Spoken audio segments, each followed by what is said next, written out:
এই গরমের দিনে যদি এরকম শীতকালের সবজি দিয়ে খিচুড়ি বানানো যায়, গলা খিচুড়ি কেমন হয়? গলা খিচুড়ি পছন্দ করি না এমন কি কেউ আসি?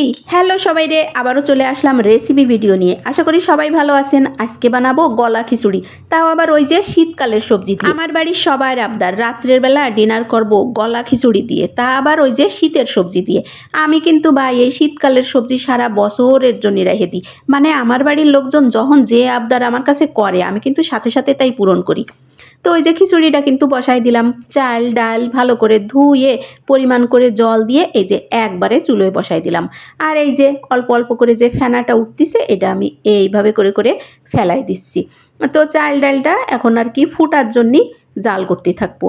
আজকে কিন্তু এই দেখো অন্যরকমভাবে খিচুড়ি বানাচ্ছি। আরে ভাই সবসময় কি একরকমভাবে রান্নাবান্না করলে হয়? এক এক সময় এক এক রকমভাবে রান্নাবান্না করতে হয়, তাহলে কিন্তু সবাই খাতিও পছন্দ করে, খাবারের স্বাদও অন্যরকম হয়, আর মানে ভিন্ন ভিন্ন হয়, এক এক সময় এক এক রকম স্বাদ। ওই দেখো খিচুড়িটা যেই বলক আসতে শুরু করবে এর মধ্যে দিয়ে দিতে হবে হলদি আর দিয়ে দিতে হবে নুন। সব কিছু আমি আন্দাজ করে দিলাম, মানে যে আন্দাজে খিচুড়ি রাঁধতেছি সেই আন্দাজে সব কিছু দিলাম। একটু নাড়াচাড়া করে হলদি নুন ভালো করে মিশাই দিলাম। এইবার আমি এর মধ্যে দিয়ে দেব কাঁচামরিচ। কাঁচামরিচটাও পরিমাণ করে দিবা, যে যেমন ঝাল খাবা সেই আন্দাজে দিবা। আমার বাড়ি আবার একটু ঝাল কম খায়, তাই আমি একটু কম করেই দিলাম। তারপরে এই যে আমার হচ্ছে শীতকালীন সবজির বক্স, আমি এবার এর থেকে কিছু সিম দিয়ে দিলাম। তারপরে আমার কাছে আরও আছে ফুলকপি, এই দেখো আমি ফুলকপি দিয়ে দিলাম। তারপরে আমি দিয়ে দেব গাজর, আমার কাছে দেখো গাজরও আছে, মানে কি নাই আমার কাছে, আমি মানে সব কিছু ওই যে 12 মাসের জন্য রেডি করে রাখি, বুঝছো। তারপর নাড়াচাড়া করে মিশাই দিলাম। আরও একটা জিনিস দেব, টমেটো। এই দেখো কত সুন্দর করে টমেটো রেখে দিলাম। তো সব কিছু দিয়ে এই যে মিশাই দিলাম। আর চালটা এই যে প্রায় ফুটে উঠিছে। তো চালটা যখন ফুটে যাবে, চাল ডাল মোটামুটি যখন ফুটে যাবে তখন হচ্ছে গিয়ে বাগার দেওয়া লাগবে। তো আমি এবার বাগার রেডি করব।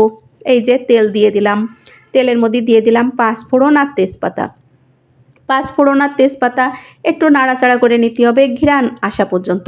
তো ঘিরান বাইর হতে শুরু করে দিছে। এইবার আমি এর মধ্যে দিয়ে দেব পেঁয়াজ আর রসুন, মোটামুটি সব একসাথে কুচাই নিছি।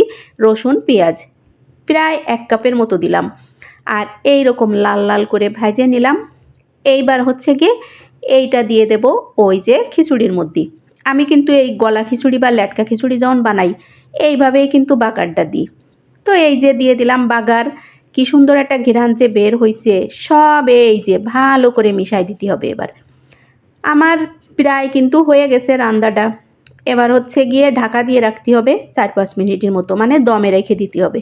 এইবার একটু যদি দমে রেখে দেওয়া হয় সুন্দর করে মজে যাবে খিচুড়িটা। এই দেখো কি সুন্দর হয়েছে। আর এই যে গলা খিচুড়ি বা ল্যাটকা খিচুড়ি এ কিন্তু ভাই একেবারে গরম গরম খাতে হবে, ঠান্ডা হয়ে গেলে কিন্তু আর ভালো লাগবে না। আমার রান্নাবাড়া রেডি, আমি এবার গরম গরম খাওয়ার জন্য এই যে বেড়ে নিচ্ছি। কত সুন্দর ধোয়া উঠতেছে শীতকালের সবজি দিয়ে ল্যাটকা খিচুড়ি। ঘিরানটাও যা সুন্দর হয়েছে, আর খাতি যে কী স্বাদ হয়েছিল কি আর কব। তো কেমন লাগলো আমার আজকের এই গলা খিচুড়ির রেসিপি অবশ্যই অবশ্যই কমেন্টে জানাইও। আর চলে আসবানি নতুন ভিডিও নিয়ে তাড়াতাড়ি। টাটা।